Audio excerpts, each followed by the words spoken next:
রাতের কলকাতায় তরুণীকে জোর করে গাড়িতে তুলে শ্লীলতাহানির অভিযোগে গ্রেফতার হলো এক যুবক। ধৃতের নাম আলতাফ আলম, বয়স 24 বছর। প্রগতি ময়দান থানার পুলিশ শনিবার গভীর রাত্রে গার্ডেন রিচ এলাকা থেকে তাকে আটক করে। অভিযুক্ত গার্ডেন রিচ এলাকার বাসিন্দা বলেই জানা গিয়েছে। বাকি দুজনের খোঁজ চলছে। ধৃতকে পুলিশ হেফাজতে নেওয়ার আবেদন জানিয়ে আজ দুপুর 1টা নাগাদ আদালতে পেশ করা হবে। পুলিশ সূত্রে জানা গেছে, ঘটনাটি ঘটেছে শুক্রবার 28শে নভেম্বর গভীর রাত্রে।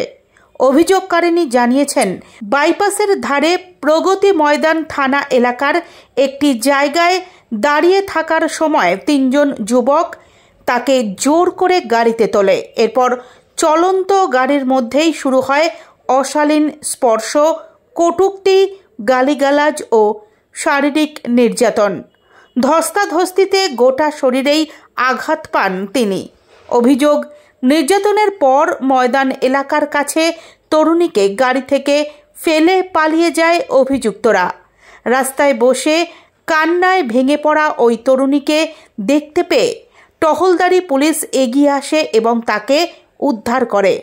ঘটনার বিবরণ শুনে পুলিশ প্রথমে তাকে প্রগতি ময়দান থানায় নিয়ে যায়, পরে চিকিৎসার জন্য হাসপাতালে ভর্তি করা হয়। তরুণীর বয়ান রেকর্ড করে শ্লীলতাহানির মামলা রুজু করা হয়। তদন্তকারীরা ঘটনাস্থলের আশেপাশের সিসিটিভি ফুটেজ সংগ্রহ ও পরীক্ষা করে অভিযুক্তদের পরিচয় নিশ্চিত করেন। সেই সূত্র ধরেই এক যুবককে গ্রেফতার করা হয়েছে। বাকি 2 অভিযুক্তের খোঁজে তল্লাশি চলছে বলেই জানিয়েছে পুলিশ। এই ঘটনায় ফের শহরের রাতের নিরাপত্তা ও নারী সুরক্ষা নিয়ে প্রশ্ন উঠেছে।